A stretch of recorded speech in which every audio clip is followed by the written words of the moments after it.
4 voyages, these 4 voyages are not only the 4 voyages के Gulliver एक दफा जो है वो लिलीपुट की दुनिया में यानी कि बोनो की दुनिया में चला जाता है, फिर वो जाइंट्स की दुनिया में चला जाता है, फिर थर्ड वॉयज के अंदर वो साइंटिस्ट एंड रिसर्चर्स की दुनिया में चला जाता है, एंड द लास्ट वॉयज जिसके अंदर वो घोड़ों की दुनिया में जाता है। ठीक है, और उसको ये पता चलता है कि घोड़ा इंसान से बेहतर है, इंसान तो बहुत बुरा है।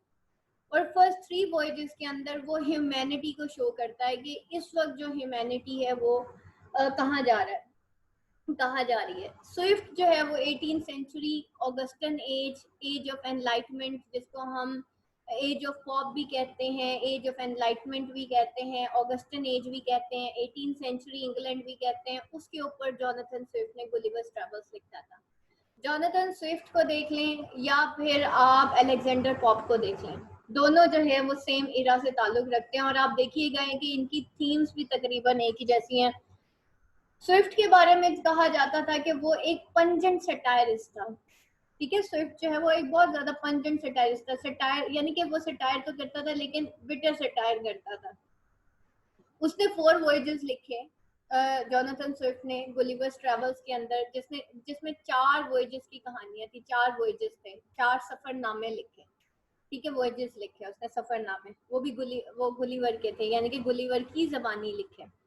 अच्छा, उन 4 वॉयजेस के अंदर उसने पहले जो वॉयज था उसके अंदर इंसान को दिखाया कि वो एक जाइंट है और एक बोनो की दुनिया में चला गया। अब खुद को उसने गुलिवर ने जाइंट कहा, और वहां पे जो दुनिया थी वो एक्चुअली ह्यूमैनिटी को रिप्रेजेंट कर रही थी, वो छोटे छोटे बोनों को रिप्रेजेंट कर रही थी। कहने को वो बोने थे लेकिन वो इंसान की छोटी और महदूद सोच को रिप्रेजेंट कर रहे थे। ठीक है, और वहां पे जाके वो उस छोटी और महदूद सोच के मालिक लोगों को बताता है कि वहां के जो अथॉरिटी है वो कितनी कंजर्वेटिव है, उनकी सोच कितनी छोटी है, और वो किस तरीके से हमें देखते हैं। फिर वो ब्रॉबडिंग नैग में जाता है, फिर वहां पे वो जाइंट्स की दुनिया में चला जाता है, यानी कि खुद छोटा होता है लेकिन वो जाइंट्स की दुनिया में चला जाता है। जाइंट्स की दुनिया में जब वो जाता है तो एक्चुअली अब वो ह्यूमैनिटी जो है, वो जो जाइंट्स होते हैं, जाइंट्स यानी कि इंसान की बड़ी सोच, और अब लिलीपुट वो जो गुलिवर था वो छोटा था, और वहां पे वो बताता है कि भाई मेरी सोच छोटी है लेकिन जाइंट्स की दुनिया यानी कि उनकी सोच बड़ी थी, लेकिन पॉलिटिक्स वहां पे भी थी।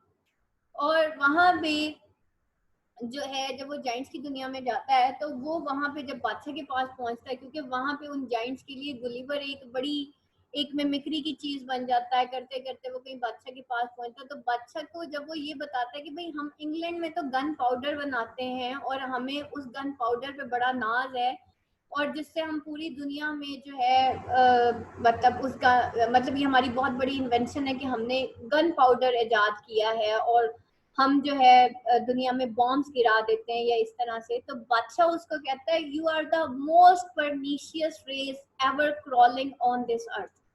परनीशियस रेस यानी कि तुम इतनी गिरी हुई कौम हो, यानी कि वो इंग्लैंड को एक्चुअली अटैक करता है, इंग्लैंड की उन एक्टिविटीज के ऊपर के बजाय ये लोग पढ़ लिख के अपने ह्यूमैनिटी के काम आते हैं, ये ह्यूमैनिटी को तबाह करने के प्रोडक्ट्स बना रहे हैं, जिसमें gun powder is one of that.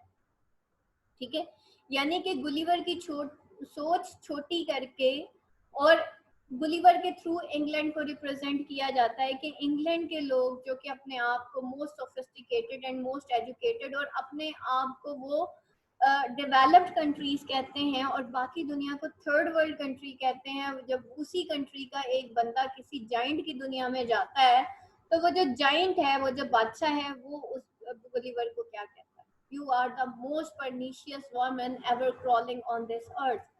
ठीक है, that is the bitter satire on the humanity, on the England, on the educated nations and so on.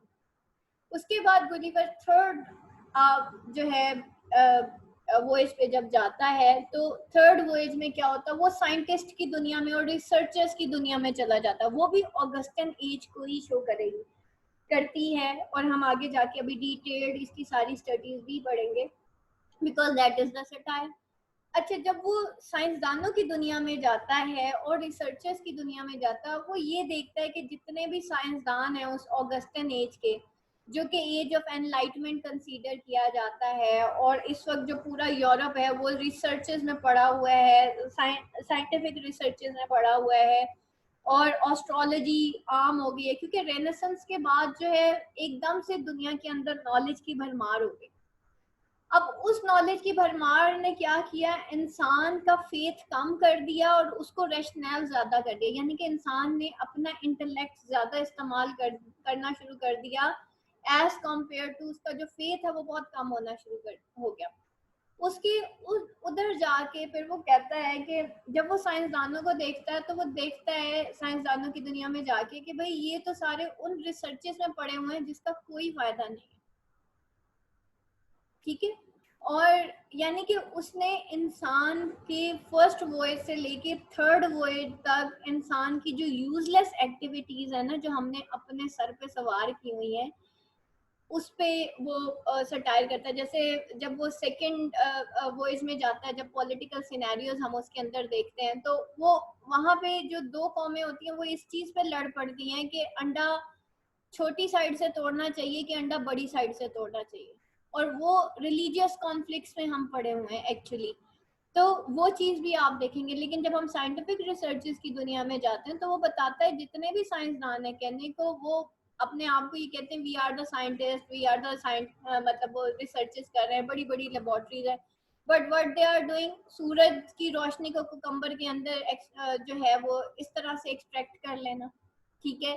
और मतलब ऑलरेडी सूरज तो काम कर रहा है ना, तो फिर कुकम्बर में से सनलाइट निकालने का क्या तो बनता है। तो इस तरह की कई साइंटिफिक रिसर्चेज हैं। जैसे अभी भी साइंसदान खुद ही रिसर्च करते हैं कि जी अंडे की सफेदी जो है अंडे की जो जर्दी है वो हार्ट पेशेंट के लिए ठीक नहीं है, तो सफेदी ठीक है क्योंकि उसके अंदर कोलेस्ट्रॉल बहुत ज्यादा होती है। आपको पता है इससे कहीं ज्यादा, अंडे की जर्दी से कहीं ज्यादा कोलेस्ट्रॉल इंसान की अपनी बॉडी वैसे ही बना रही है, अब उसको क्या करेंगे। लेकिन क्या है, फिर थोड़े दिनों बाद एक और रिसर्च आ जाती है, नहीं सफेदी ठीक है तो जर्दी ठीक नहीं है।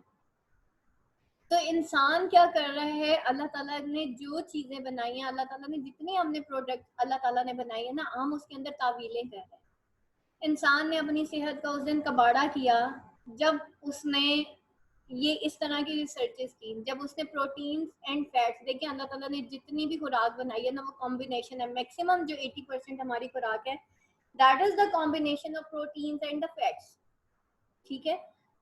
इंसान की सेहत उस दिन खराब हुई जब उसने इस कॉम्बिनेशन को तोड़ दिया। हम गोश्त लेने जाते हैं, हम बच्चे को कहते हैं भाई ये जो चर्बी है ना जरा साइड में कर दो, हमने गोश्त में से चर्बी को निकाल दिया और उस चर्बी की जगह हमने क्या डाला, रिफाइंड ऑयल, जो कि हमें मार्केट से मिलता है, जो कि पता नहीं ऑयल है भी कि नहीं, ठीक है। That is the extraction of the oil और the with the chemical process से जो वो ऑयल, और डाल फिर भी हम ऑयल रहे हैं लेकिन वो नेचुरल ऑयल नहीं, ठीक है। तो हमने उस चर्बी को निकाल के फिर डाला, फिर ऑयल ही उसी ऑयल में कुक कर रहे हैं। लेकिन क्या है, हमारी अपने वो जो दिमाग का फतूर है ना कि चले जी हमने चर्बी साइड में कर दी, and that is really very dangerous for health, अंदर जाके जम जाएगी और पता नहीं क्या क्या होगा एंड सो ऑन, ठीक है। ये साइंटिफिक रिसर्च है।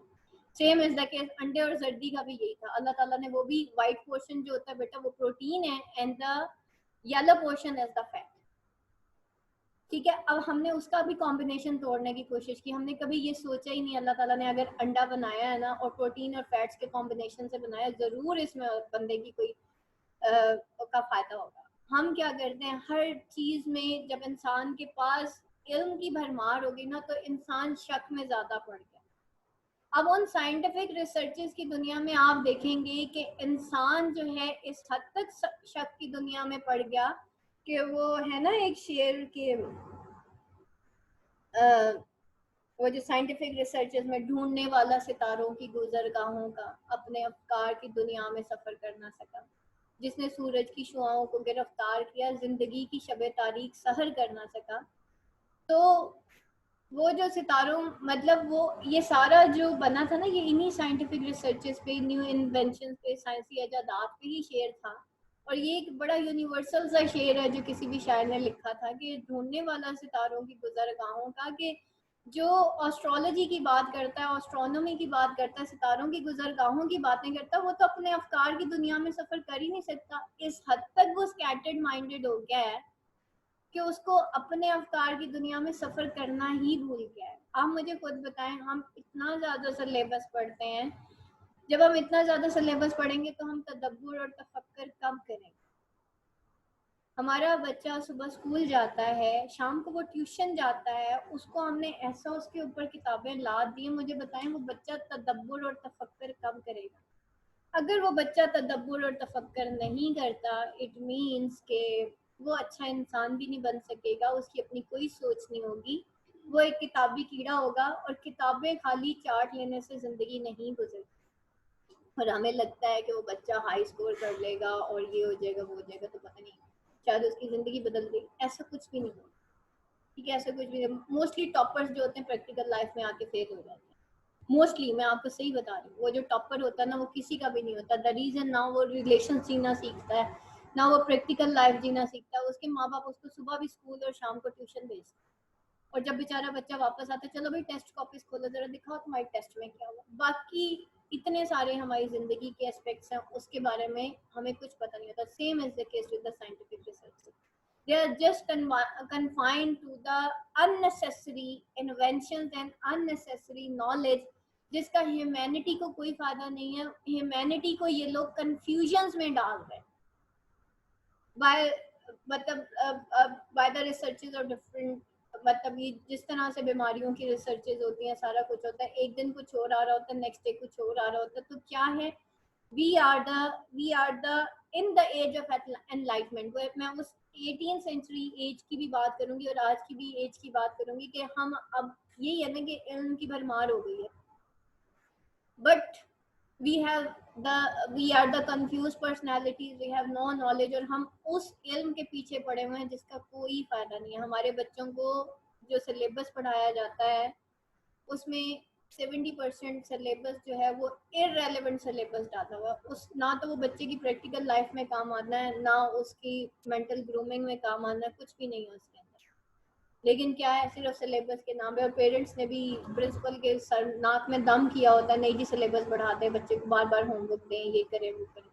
ऐसे ही होता है, पेरेंट्स बहुत ज़्यादा इंटरफेयर करते हैं स्कूल के एजुकेशन के मामला में। तो ये सारी चीज़ें जो हमारे दिमाग में डाल दी गई, ठीक है, साइंस है। और देखें उसने सबसे पहले गन पाउडर के ऊपर, फिर वो फोर्थ वॉइस। अब यहाँ पे आगे हमारी ह्यूमैनिटी थर्ड वॉइस तक ना, वो बताता है ह्यूमैनिटी कहाँ पे लाई कर रही है। अगर वो पॉलिटिशियंस हैं तो वो कहाँ पे लाई करते हैं। रिलीजियस जो हमारे कॉन्फ्लिक्ट्स हैं, उसने उसको वहाँ पे डिस्कस किया। फिर उसने इंसान के बड़ेपन और छोटेपन को थ्रू द बोना एंड द जाइंट, उसने ये सारा कंपेयर एंड कंट्रास्ट करता है।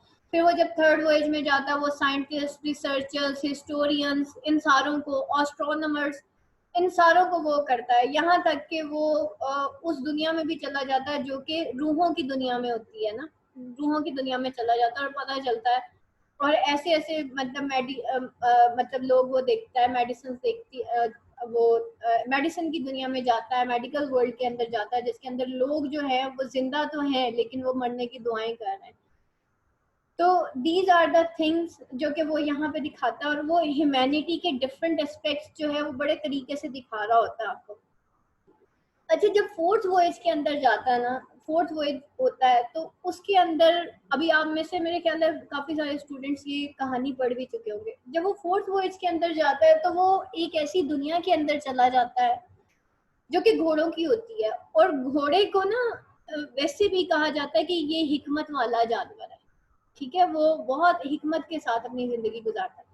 अब वो जो घोड़े होते हैं ना, वो एक रेशनल वर्ल्ड को दिखाता है जो कि मतलब एक वर्ल्ड ऑफ रीजन होती है, यानी कि वो एक आइडियल वर्ल्ड होती है। और जॉनथन स्विफ्ट ने उस उस वर्ल्ड को कंपेयर किया है यूटोपिया के साथ, ठीक है।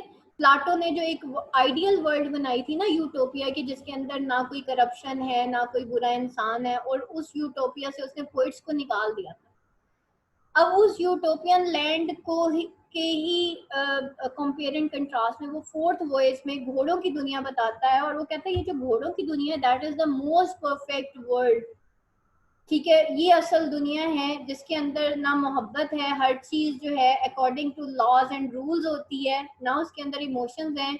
और वो कहता है ये इमोशंस होते हैं और ये जिसकी वजह से इंसान जो है वो बुरा करता है।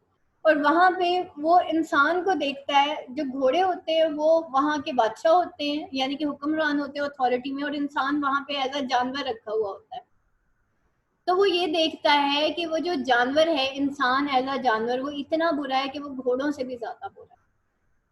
तो यहाँ पे आके उन 3 वॉयजेस के बाद जब वो थर्ड वॉयज की बात करता है ना, जब वो इंसान को कंपेयर करता है घोड़ों के साथ, और वो घोड़ों को कहता है कि भाई ये ज्यादा बेहतर है इंसान से और इनकी दुनिया ज्यादा खूबसूरत है। वो इस हद तक गुलिवर को वहां पे जाके इंसान को इतने करीब से उसकी बुराई को वो देखता है कि उसको अपने आप से नफरत हो जाती है गुलिवर को।